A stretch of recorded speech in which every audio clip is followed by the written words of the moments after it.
नमस्कार मंडळी, मी डॉक्टर शेखर जंबुरे आणि जसं की तुम्ही जाणता मराठी भाषा गौरव दिनाच्या दिवशी काल आपण नवीन एका मालिकेची सुरुवात केलेली आहे. सिरीज म्हटलं की पटकन कळतं, मालिका म्हटलं की थोडंसं गोंधळायला होतं ना. तर गोंधळून जाऊ नका.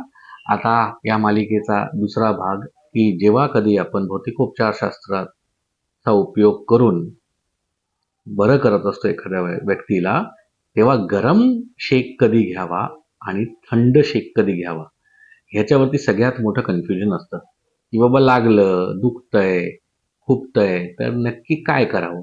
गरम पाण्याने शेकू का बर्फाने शेकू? तर ह्याच्यामध्ये तुम्हाला एक गोष्ट अतिशय महत्त्वाची आहे जी लक्षात ठेवणं गरजेचं आहे.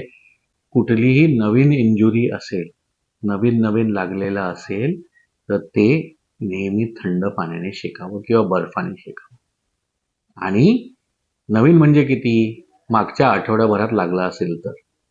Anything that is older than a month, 1 महिन्यापेक्षा जास्त जुनी गोष्ट असेल जी दुखतीये, तर त्याला गरम पाण्याने शेकावं.